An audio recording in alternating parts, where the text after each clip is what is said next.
15 August 1975 সাল।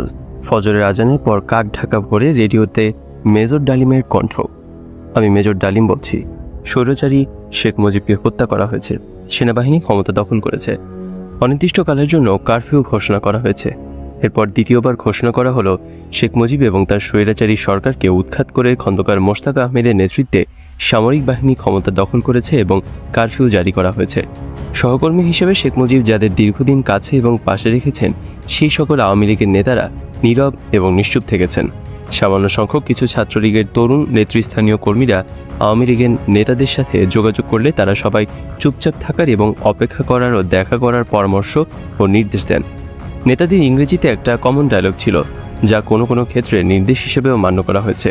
এই ডায়লগটি হলো ওয়েট অ্যান্ড সি। 75-এর 15 আগস্ট শেখ মুজিব হত্যার পর আওয়ামী নেতাদের ওয়েট অ্যান্ড সি এর রাজনীতি শুরু হয়। ছাত্র নেতাকর্মীদের খুব সামান্য একটি অংশ ওয়েট অ্যান্ড সি রাজনীতি প্রত্যাখ্যান করে অনুল্লেখযোগ্য কর্মতৎপরতা শুরু করে এবং তৎপরতা মূলত ঢাকা বিশ্ববিদ্যালয়ে সীমাবদ্ধ থাকে। এই কর্মতৎপরতায় অংশগ্রহণকারীদের মধ্যে উল্লেখযোগ্য ছিলেন বর্তমান কমিউনিস্ট পার্টির সাধারণ সম্পাদক মুজাহিদুল ইসলাম সেলিম। 15 আগস্ট শেখ মুজিবুর রহমানকে হত্যার পর হত্যার সমর্থনে আনন্দ উল্লাস করে রাজপথে কোনো মিছিল হয়নি। আবার হত্যার বিপক্ষেও কোনো শোকসভা, শোক মিছিল এবং প্রতিবাদ মিছিলও হয়নি। বলা যায় শেখ মুজিব হত্যাকাণ্ডের পেছনে প্রায় সকল সামরিক এবং বেসামরিক নেতৃত্ব সমর্থন জুগিয়েছিল। অন্তত এই কথা সহজেই বলা যাবে যে সকলে নীরবে এই হত্যা মেনে নিয়েছিল, কেবলমাত্র ব্যতিক্রম কাদের সিদ্দিকী ছাড়া।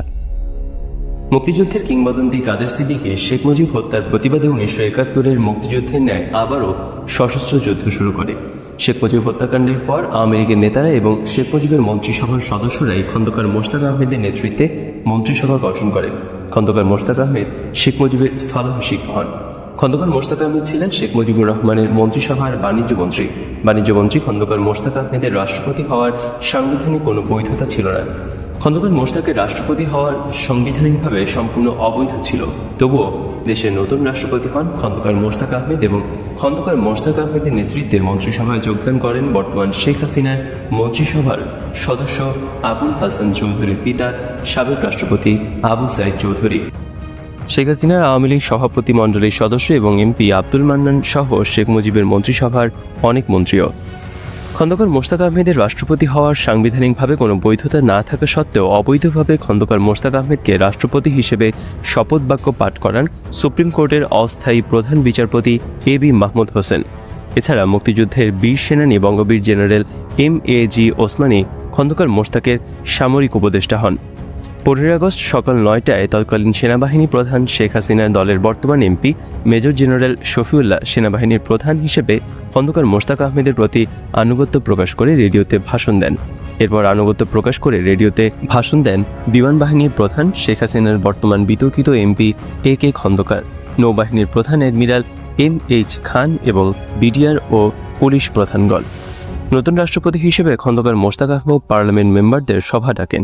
এই সভায় যোগদান করা থেকে বিরত রাখার জন্য ছাত্রনেতা নিহত সৈয়দ নুরুল ইসলাম নুরুর নেতৃত্বে ছাত্রলীগের হাতে গোনা কয়েকজন কর্মী জোর চেষ্টা এবং তদবির চালালেও আওয়ামী লীগের প্রায় সকল এমপি উক্ত সভায় যোগদান করেন।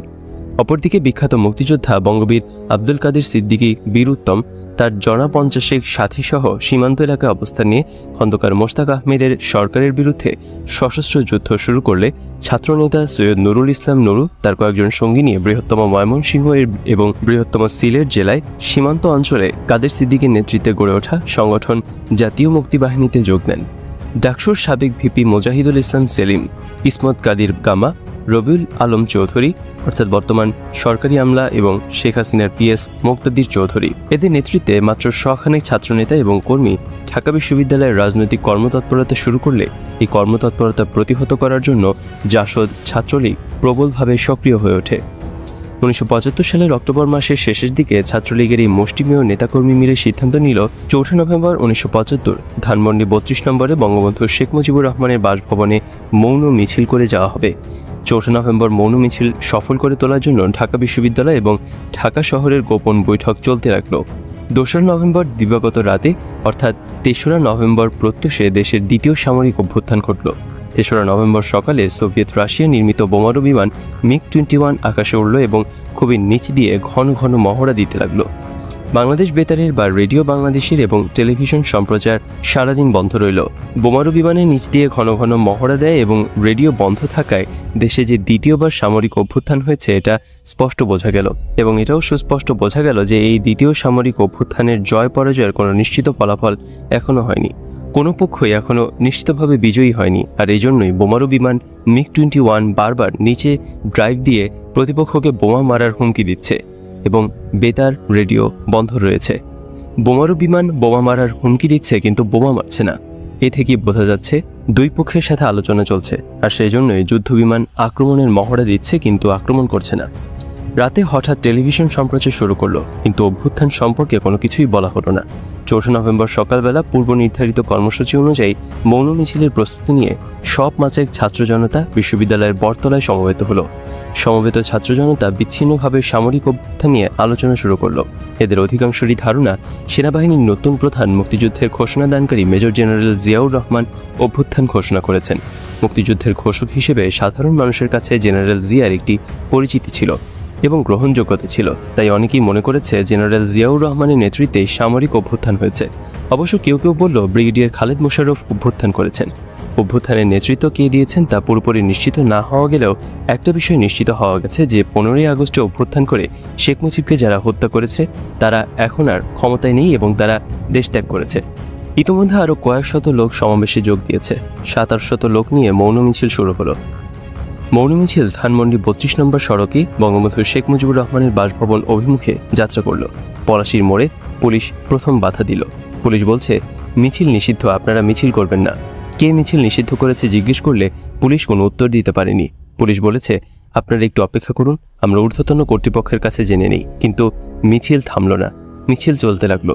পুলিশও কামকাওয়াস্তে হালকা পাতলা বাধা দিতে লাগলো, কিন্তু প্রকৃত অর্থে পুলিশি বাধা বলতে যা বোঝায় পুলিশ মোটেও দেয়নি।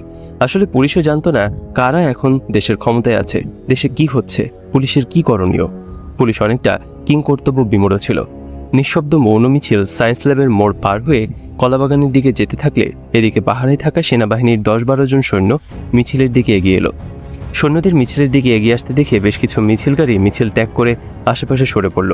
সৈন্যরা মিছিলের দিকে এগিয়ে এলো ঠিকই, কিন্তু মিছিলে বাধা দান বা সমর্থন কোনো কিছুই করল না, শুধু তাকিয়ে তাকিয়ে দেখতে লাগলো। তবে সৈন্যদের তাকানোর ভঙ্গিটা বিরূপ ছিল। তারা বাঁকা চোখে মিছিলটাকে দেখেছে এবং মনে হয়েছে তারা দ্বিতীয় সামরিক অভ্যুত্থান এবং সেনাদের করণীয় সম্পর্কে তারাও নিশ্চিত নন। মিছিল কলাবাগান অতিক্রম করার সময় ব্রিগেডিয়ার খালেদ মোশাররফের মা এবং ছোট ভাই রাশেদ মোশাররফ অর্থাৎ শেখ হাসিনার ভূমি প্রতিমন্ত্রী মিছিলে অংশ নিলে ব্রিগেডিয়ার খালেদ মোশাররফের নেতৃত্বে অভ্যুত্থানের বিষয়ে বিস্তারিত জানা যায়। এখানেই জানা গেল নতুন সেনাবাহিনী প্রধান মেজর জেনারেল জিয়াউর রহমানকে ব্রিগেডিয়ার খালেদ মোশাররফের অনুগত বাহিনী বন্দী করেছে এবং অনন্ত বিলম্বে brigadier Khaled Mosharraf major general পদোন্নতি নিয়ে সেনাবাহিনী প্রধান হচ্ছেন। মিছিল 32 নম্বর ধানমন্ডি বঙ্গবন্ধু ভবনের গেটে গিয়ে বিকেল 3টায় বিশ্ববিদ্যালয়ে জমায়েত এবং বিক্ষোভ মিছিলের কর্মসূচি দিয়ে শেষ হয়ে যায়। দুপুর 1টার দিকে ধানমন্ডির 32 নম্বরে বঙ্গবন্ধু শেখ মুজিবুর রহমানের ভবনের সামনে থেকে যে যার স্থানে ফিরে যায়। মাত্র আধা ঘন্টা সময়ের মধ্যে দুপুরের আহার শেষ করে পুরান ঢাকা থেকে আবারও ঢাকা বিশ্ববিদ্যালয়ে রওনা হই আমরা। বিকাল 3টার আগেই আমরা ডাকসু ভবনের সামনে উপস্থিত হয়ে দেখি প্রায় 1000 খানেক ছাত্র জনতা ইতিমধ্যেই সমবেত হয়েছে। আনুষ্ঠানিকভাবে সমাবেশ শুরু হয়নি, কিন্তু বিক্ষিপ্তভাবে সবাই আলোচনা করছিল। এই আলাপ আলোচনার মূল বিষয় ছিল জেলখানায় জাতীয় 4 নেতার হত্যা। গতকাল 3রা নভেম্বর শেখ মুজিব হত্যাকারীরা জেলখানার অভ্যন্তরে বন্দী অবস্থায় বাংলাদেশের প্রথম প্রধানমন্ত্রী, মুক্তিযুদ্ধের সফল নেতৃত্ব দানকারী জনাব তাজউদ্দিন আহমেদ, প্রথম রাষ্ট্রপতি সৈয়দ নজরুল ইসলাম, প্রধানমন্ত্রী ক্যাপ্টেন মনসুর আলী এবং শিল্পমন্ত্রী কামরুজ্জামানকে গুলি করে হত্যা করে এবং তারপর দেশ ত্যাগ করে। ডাকসুর সাবেক ভিপি, বর্তমান কমিউনিস্ট পার্টির সাধারণ সম্পাদক মুজাহিদুল ইসলাম সেলিম, ইসমত কাদির গামা সংক্ষিপ্ত এবং বিক্ষিপ্ত বক্তৃতার পর মিছিল শুরু হলো। জেলখানায় জাতীয় 4 নেতার হত্যার খবরে মিছিলের মানুষগুলো কেমন যেন বিমর্ষ হয়ে গেল। মিছিলটা পুরন ঢাকার দিকে এগিয়ে যেতে লাগলো, কিন্তু মিছিলের গতি প্রকৃতিটা এমনই হলো যে এটা না হলো বিক্ষোভ মিছিল, না হলো মৌন মিছিল। মিছিলটা পুরাতন শহর দিয়ে নাজিমুদ্দিন রোডের সেন্ট্রাল জেলের সামনে দিয়ে সন্ধ্যার দিকে ঢাকা বিশ্ববিদ্যালয়ের জহিরুল হক হলের মাঠে এসে শেষ হলো। এখানে মুজাহিদুল ইসলাম সেলিম আগামী 5ই নভেম্বর শোকসভার কর্মসূচি ঘোষণা করে পাড়া মহল্লায় মিছিল এবং পথসভা করার নির্দেশ দিলেন। এর আগে বিকাল 3টার দিকে সোহরাওয়ার্দী উদ্যানের পশ্চিম কোণে 3 নেতার মাজারের সামনে জাতীয় 4 নেতাকে দাফন করার জন্য কবর খোঁড়া হলো, কিন্তু শেষ পর্যন্ত পুলিশের বাধার জন্য জাতীয় 4 নেতাকে এখানে কবর দেয়া গেল না। আমরা 10-11 জন মিছিল করতে করতে পুরাতন শহরে আমাদের মহল্লায় ফিরে এলাম। তখন 8টা হবে, রাত। মহল্লায় এসে পরিচিত মাইকের দোকান থেকে মাইক এবং গ্যারেজ থেকে রিক্সা নিয়ে মাইক বেঁধে মিছিল এবং পথসভা করতে লাগলাম। পথসভা এবং মিছিলে জাতীয় 4 নেতার হত্যার প্রতিবাদে আগামীকাল শোকসভার ঘোষণা দিতে থাকলাম। পথসভা এবং মিছিলে জনতা তো অংশগ্রহণ করলই না, এমনকি আওয়ামী লীগের নেতাকর্মীরাও অংশগ্রহণ করল না। আমরা 10-11 জন ছাত্র নেতাকর্মী সারাটা পুরাতন শহরের যতটা এলাকা সম্ভব মিছিল আর পথসভা করতে লাগলাম। রাত 11টার দিকে শ্যামবাজার এলাকায় মিছিল নিয়ে এলে সূত্রাপুর থানার পুলিশ রাস্তার 2 দিক থেকে ঘেরাও করে আমাদের বেধড়ক লাঠিপিটা করে রিক্সা এবং মাইক ছিনিয়ে নিয়ে যায়। পুলিশের এই হামলায় গুরুতর আহত হয় ছাত্র ইউনিয়ন নেতা, বর্তমানে সরকারি আমলা খন্দকার শওকত হোসেন জুলিয়াস এবং কবি নজরুল সরকারি কলেজের তুখোড় ছাত্রনেতা, সৎ ও প্রতিবাদী ব্যক্তিত্ব, বিএনপি সরকার কর্তৃক মনোনীত 79 নং ওয়ার্ড চেয়ারম্যান, বর্তমানে জাতীয়তাবাদী দল 79 নং ওয়ার্ড সভাপতি জননেতা মোহাম্মদ ফরিদ উদ্দিন। আমরা সবাই পালিয়ে গেলাম। রাতে কেউই বাসায় থাকলাম না, কিন্তু রিক্সাওয়ালা, রিক্সার মালিক, মাইকওয়ালা এরা সবাই আমার বাসায় এসে রিক্সা আর মাইক দাবি করে বসে। পরদিন সকালে টাকা পয়সা দিয়ে থানায় লোক পাঠানো হলো রিক্সা আর মাইক ছড়ানোর জন্য, কিন্তু থানা পুলিশ কিছুতেই মাইক আর রিক্সা ছাড়ল না। 3রা নভেম্বর ব্রিগেডিয়ার খালেদ মোশাররফের নেতৃত্বে সংগঠিত দ্বিতীয় সামরিক অভ্যুত্থানে বঙ্গবন্ধু শেখ মুজিবুর রহমানের হত্যাকারীরা দেশ থেকে পালিয়ে গেলেও যার নেতৃত্বে মুজিবুর রহমানকে হত্যা করা হলো এবং যিনি সংবিধান বহির্ভূত অবৈধ পন্থায় দেশের রাষ্ট্রপতি হয়ে বসলেন, সেই খন্দকার মোশতাক আহমেদ ঠিকই রাষ্ট্রপতি পদে বহাল থাকলেন। 15 আগস্ট সকালে বাংলাদেশের রাষ্ট্রপতি বঙ্গবন্ধু শেখ মুজিবুর রহমানকে হত্যা করে সংবিধান বহির্ভূত পন্থায় সম্পূর্ণ অবৈধভাবে রাষ্ট্রপতি হয়ে বসা খন্দকার মোশতাক আহমেদকে রাষ্ট্রপতি হিসেবে শপথ বাক্য পাঠ করান বাংলাদেশ সুপ্রিম কোর্টের তৎকালীন অস্থায়ী প্রধান বিচারপতি A.B. মাহমুদ হোসেন। সংবিধান বহির্ভূত পন্থায় রাষ্ট্রপতি পদে অধিষ্ঠিত খন্দকার মোশতাক আহমেদের কাছ থেকে 5ই নভেম্বর 1975-এ ব্রিগেডিয়ার খালেদ মোশাররফ পদোন্নতি নিয়ে মেজর জেনারেল হন এবং সেই থেকে মুক্তিযুদ্ধের ঘোষক মেজর জেনারেল জিয়াউর রহমানকে সেনাবাহিনীর পদ থেকে সরিয়ে দিয়ে নিজেই সেনাবাহিনী প্রধান পদে অধিষ্ঠিত হন। বিমান বাহিনী এবং নৌবাহিনী প্রধানগণ খালেদ মোশাররফকে মেজর জেনারেল এবং সেনাবাহিনী প্রধানের ব্যাজ পরিয়ে দিচ্ছেন, এই ছবি পত্রিকায় প্রকাশিত হয়।